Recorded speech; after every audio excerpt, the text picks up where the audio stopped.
सो है guys, news boy. तो सबसे पहले हम लोग बात कर लेते हैं एक ऐसे न्यूज के बारे में जिसे सुनकर आप हैरान हो जाओगे। मैं तो हैरान हो गया भाई। न्यूज बता दूं, उत्तर प्रदेश के हापुड़ से सचिन जो कि 35 साल के हैं, उनके पेट से डॉक्टर्स ने 29 चम्मच, 19 टूथ ब्रशेस एंड 2 पेन्स निकाला। यस, इतना सारा सामान सचिन के पेट के अंदर था। बेसिकली जो सचिन है वो ड्रग एडिक्ट था, जिसके वजह से उसके फैमिली ने उसको डी एडिक्शन सेंटर भेजा था उसके एडिक्शन को छुड़वाने के लिए। बट वहाँ जो उसको खाना दिया जाता था वो बहुत कम था, कम सब्जी कम रोटी दिया जाता था। एंड जब घर वाले उसके लिए खाना भेजते थे तो वो भी उसको नहीं मिलता था। कई बार तो उसको एक बिस्किट खा के दिन का गुजारा करना पड़ता था। तो सचिन क्या करता था, वहाँ के चम्मच को चोरी करके वो वॉशरूम जाता था, उसको तोड़ता था एंड वो खा जाता था। ऑब्वियसली एक चम्मच कैसे खाएगा एक आदमी टूटने के बाद, गले से तो जाएगा नहीं, तो वो जबरदस्ती उसको पुश करता था ना। एंड सिर्फ चम्मच नहीं, जो टूथ ब्रश रहता है उसको भी वो तोड़ के खा जाता था। ऑल्सो लिखने वाले पेन्स वो भी खाता था। एक दिन फिर उसको बहुत भयंकर पेट में पेन होने लगा, जिसके बाद उसको हॉस्पिटल ले जाया गया। जब उसका अल्ट्रासाउंड सीटी स्कैन किया गया तो डॉक्टर को पता चला कि उसके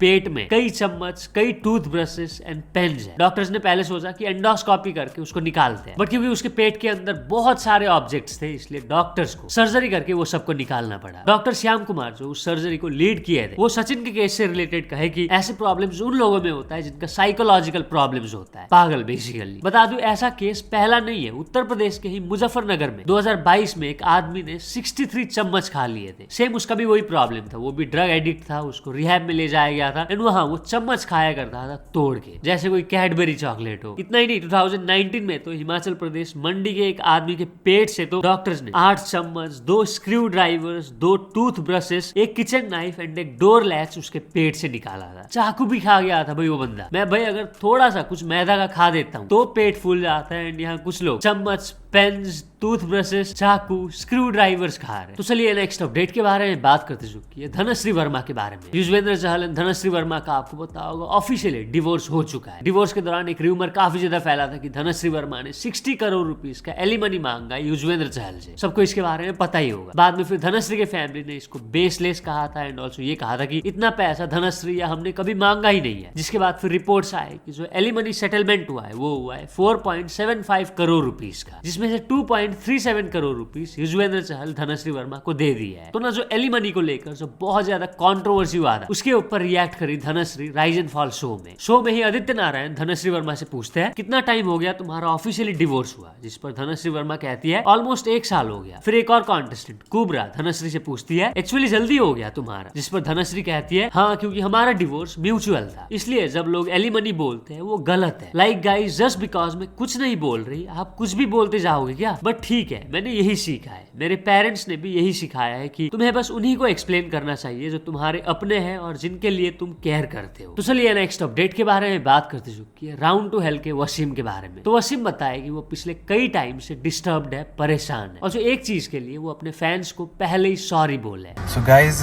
अभी कुछ समय से मैं बहुत ज्यादा डिस्टर्ब चल रहा हूँ और कुछ समझ में नहीं आ रहा है मैं क्या करूँ क्या नहीं करूँ। मेरी लाइफ में इतनी चीजें चल रही है ना कि मैं आप लोगों को बता नहीं सकता कि सारी समस्याएं मेरे साथ शुरू हो गई हैं और बहुत कुछ, सब कुछ एक तरीके से पहाड़ सा टूट चुका है मेरे ऊपर। समझ में नहीं आ रहा है कि क्या करूं। तो गाइज, अगर आप रास्ते में अगर मुझे कभी मिलो और आपसे मैं सही से पेश ना आऊं तो उसके लिए भाई माफ़ कर देना, क्योंकि बहुत चीज़ें चल रही हैं। चिड़चिड़ा हो रहा हूँ, कभी हंस रहा हूँ तो कभी इमोशनल हो रहा हूँ। लाइफ की बिल्कुल लगी पड़ी है, तो समझो इस बात को, ठीक है गाइस। और जितनी जल्दी मैं रिकवर हो सकता हूँ वो होने की कोशिश करूँगा और ध्यान रखो अपना। मैं तो चलिए नेक्स्ट अपडेट के बारे में बात करते चुकी है त्रिशा थ्रोसर के बारे में। बता दूं, ये 4 साल की एक्ट्रेस ने रिकॉर्ड बना दिया है। तो त्रिशा को रिसेंटली नेशनल अवार्ड मिला from the president of India. Marathi film नाल 2 के लिए त्रिशा को ये अवार्ड मिला। इसी के साथ ये बन गई यंगेस्ट नेशनल अवार्ड विनर। इससे पहले ये रिकॉर्ड था कमल हसन के पास, जिनको 1960 में जब वो सिर्फ 6 साल के थे तब ये अवार्ड मिला था। वो भी त्रिशा थ्रोसर को कॉन्ग्रेचुलेट किए। तो चलिए नेक्स्ट अपडेट के बारे में बात करते चुकी है मिथपैट के बारे में। तो मिथपैट परेशान हो गए आलू खाओगे कमेंट्स से। पिछले कई टाइम से आपको पता होगा बहुत सारे लोग कमेंट्स कर रहे हैं आलू खाओगे आलू खाओगे। खा लिया तुम बैठो भी प्लीज।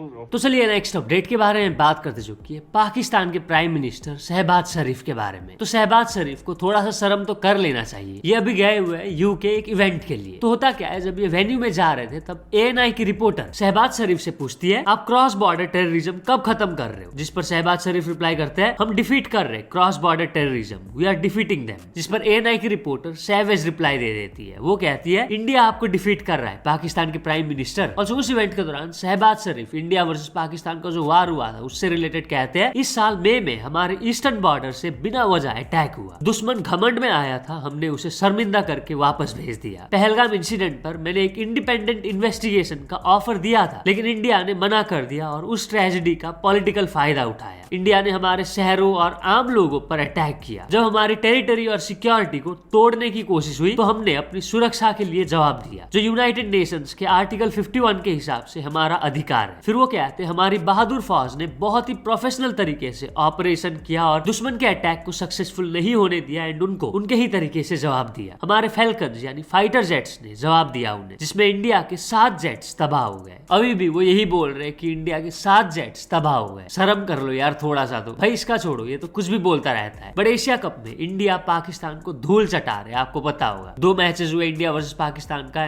दोनों ही मैचेस में इंडिया ने पाकिस्तान को हराया। एंड एशिया कप का फाइनल भी इंडिया का पाकिस्तान के साथ होने वाला है संडे को यानी कल। एंड ऐसा पहली बार हो रहा है कि एशिया कप में इंडिया वर्सेस पाकिस्तान का फाइनल हो रहा है। रिसेंटली पाकिस्तान बांग्लादेश को हरा के एशिया कप के फाइनल में पहुंच गए ना। आई होप यार फाइनल में भी टीम इंडिया पाकिस्तान को बहुत बुरी तरीके से हरा है। तो चलिए नेक्स्ट अपडेट के बारे में बात करते चुकी है दिलजीत दोसांझ के बारे में। तो दिलजीत दोसांझ नॉमिनेट हुए for best actor at international Emmys 2025 for Amar Singh Chamkila. Yes, last year उनका जो मूवी रिलीज हुआ था अमर सिंह चमकीला, उसके लिए वो बेस्ट एक्टर के कैटेगरी में नॉमिनेट हुए हैं। बाकी के नॉमिनीज आप देख सकते हो। अगर तो दिलजीत दोसांझ अवार्ड जीतते हैं तो ये बन जाएंगे first Indian actor to win international Emmys. इससे पहले सिर्फ एक ही इंडियन इंटरनेशनल एमी जीते हैं, वो है कॉमेडियन वीरदास। 2023 में वो जीते थे। तो चलिए नेक्स्ट अपडेट के बारे में बात करते चुकी है आयशा खान के बारे में। तो ये एक वीडियो पोस्ट करके बताई कुछ दिन पहले इनका दिल्ली एयरपोर्ट में बहुत ही खराब एक्सपीरियंस रहा। बेसिकली एक बंदा कॉल में बात करने के बहाने उनका फोटोज खींच रहा था। जब वो उस आदमी से कन्फ्रंट की तो वो फोटोज दिखाया उनके लेग्स का। एंड सबसे शॉकिंग पार्ट, वो बंदा CRPF पर्सनल था जो एक्चुअली एयरपोर्ट में होते पैसेंजर्स का सेफ्टी के लिए। कन्फ्रंट करते टाइम आयशा जो वीडियो रिकॉर्ड की थी वही वो पोस्ट की ना अपने इंस्टाग्राम पर, आप देखिए। This guy right here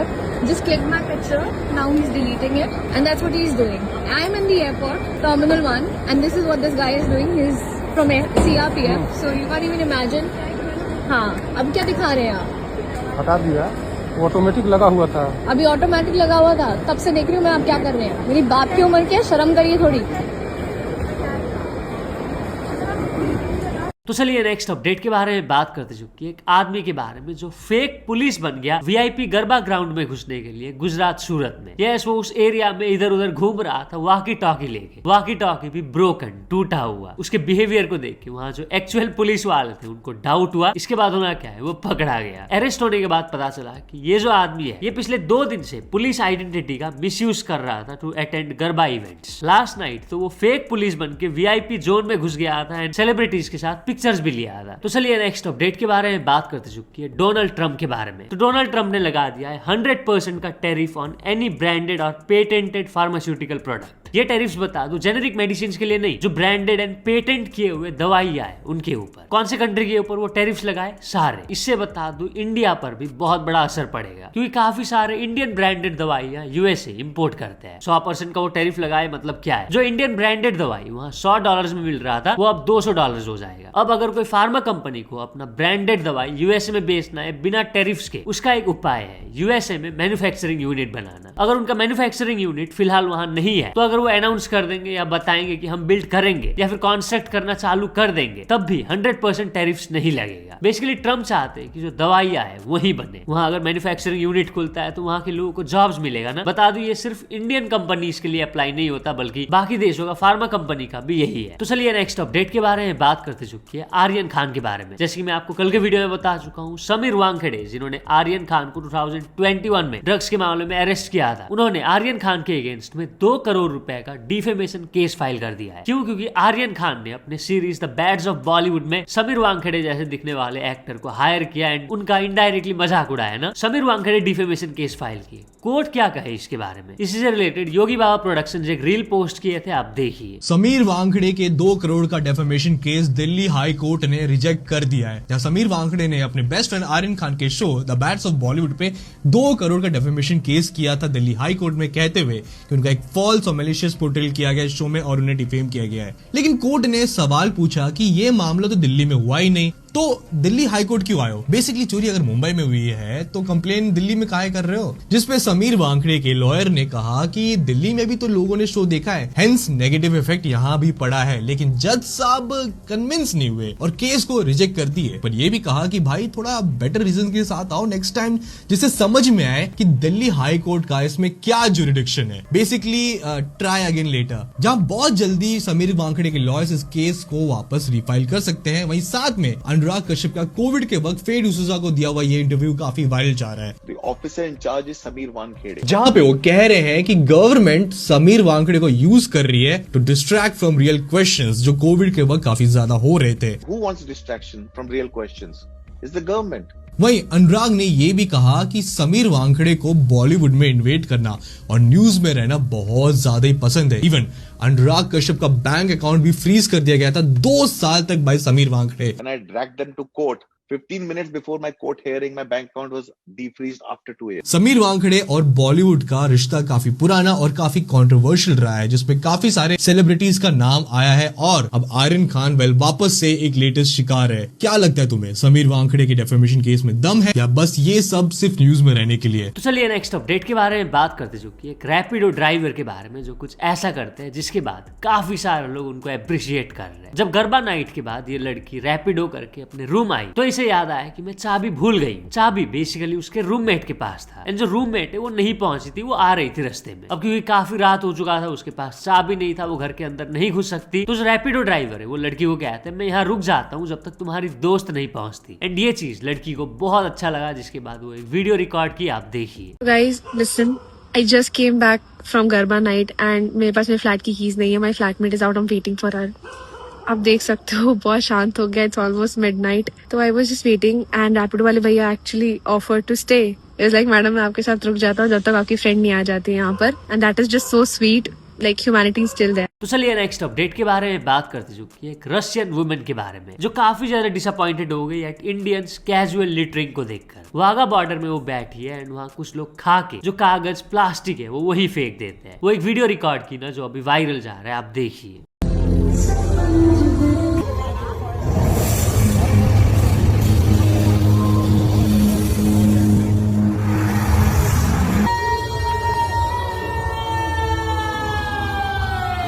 काफी सारे लोग ये वीडियो को देखकर खुश नहीं है ना। लोग बता रहे हैं कि कल वही लोग फिर पॉलिटिशियंस गवर्नमेंट के ऊपर ब्लेम डालेंगे कि इंडिया गंदा है ये वो, जबकि हमारे देश के लोग ही हिपोक्रिट्स हैं। लोग बता रहे हैं कि हम इंडियंस अपने घर के अलावा हर जगह लिटर करते हैं, गंदा करते हैं। तो चलिए नेक्स्ट अपडेट के बारे में बात करते, जो कि है फूड फार्मर के बारे में। तो फूड फार्मर सनफिस्ट वालों से एक रिक्वेस्ट किया एंड सनफिस्ट वाले मान गए। बेसिकली सनफिस्ट वालों ने क्या किया, सोशल मीडिया में एक एड पोस्ट किया, ये वाला जहां आप देख सकते हो लिखा हुआ है सनफिस्ट एड सजेस्ट करते हैं कि जो पेरेंट्स हैं वो अपने बच्चों को डार्क फैंटेसी दे as a regular tiffin. Picture में 2 टिफिन है, जहां बिफोर में एक जगह पे सब्जी है एंड एक जगह पे सैंडविच, एंड आफ्टर में एक जगह में है डार्क फैंटेसी बिस्किट एंड एक जगह में है सैंडविच। बेसिकली सनफिस्ट वाले ये बोल रहे हैं कि अपने बच्चों को टिफिन में ये वाला दो जो आफ्टर में लिखा हुआ है। तो इसी को शेयर करते हुए फूड फार्मर का है, डियर सनफिस्ट, मैं हम्बल रिक्वेस्ट करता हूँ कि आप ये एडवर्टीजमेंट को हटा दो। यहाँ पेरेंट्स को सजेस्ट कर रहे हो कि अपने बच्चों को डार्क फैंटेसी दो एज ए रेगुलर टिफिन, और जो पेरेंट्स को सजेस्ट कर रहे हो कि अपने बच्चों के लंच बॉक्स से वेजिटेबल्स को रिप्लेस कर दो विद डार्क फैंटेसी चॉकोफिल्स। मुझे कोई प्रॉब्लम नहीं है चॉकलेट से, मुझे प्रॉब्लम है with chocolate being sold as N